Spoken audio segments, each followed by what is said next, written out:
Lei nº 10.406, de 10 de janeiro de 2002, publicada no Diário Oficial de 11 de janeiro de 2002, institui o Código Civil.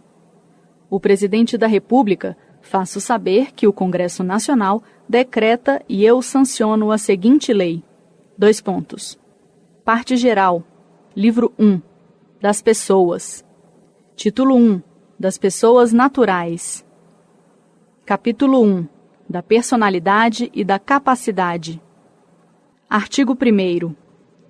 Toda pessoa é capaz de direitos e deveres na ordem civil. Artigo 2º. A personalidade civil da pessoa começa do nascimento com vida, mas a lei põe a salvo, desde a concepção, os direitos do nascituro. Artigo 3º. São absolutamente incapazes de exercer pessoalmente os atos da vida civil. Inciso 1º. Os menores de 16 anos. Inciso 2º. Os que, por enfermidade ou deficiência mental, não tiverem o necessário discernimento para a prática desses atos. Inciso 3º. Os que, mesmo por causa transitória, não puderem exprimir sua vontade. Artigo 4º. São incapazes, relativamente a certos atos, ou à maneira de os exercer.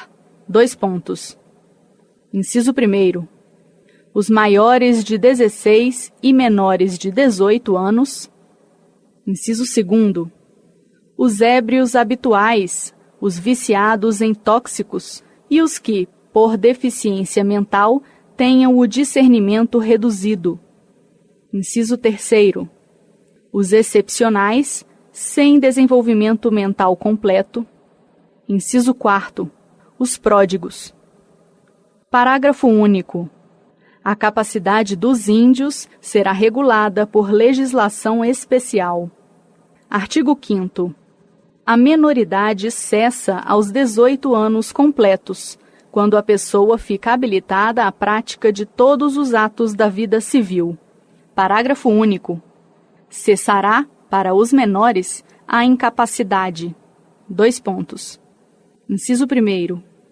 Pela concessão dos pais ou de um deles na falta do outro, mediante instrumento público, independentemente de homologação judicial, ou por sentença do juiz, ouvido o tutor, se o menor tiver 16 anos completos. Inciso 2º. Pelo casamento. Inciso 3º. Pelo exercício de emprego público efetivo. Inciso 4º. Pela colação de grau em curso de ensino superior.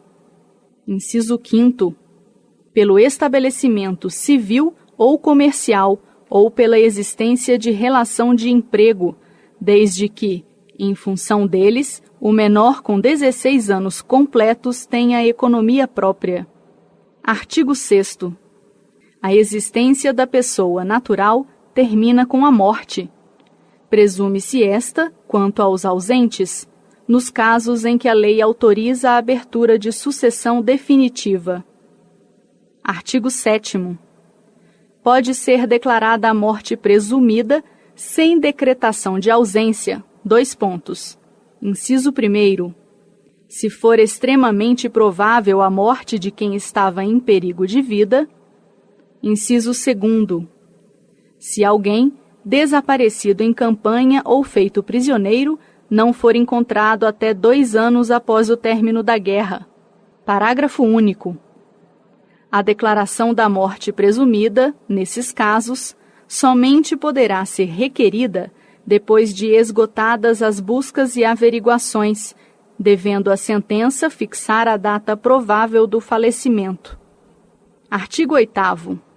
Se 2 ou mais indivíduos falecerem na mesma ocasião, não se podendo averiguar se algum dos comorientes precedeu aos outros, presumir-se-ão simultaneamente mortos. Artigo 9º.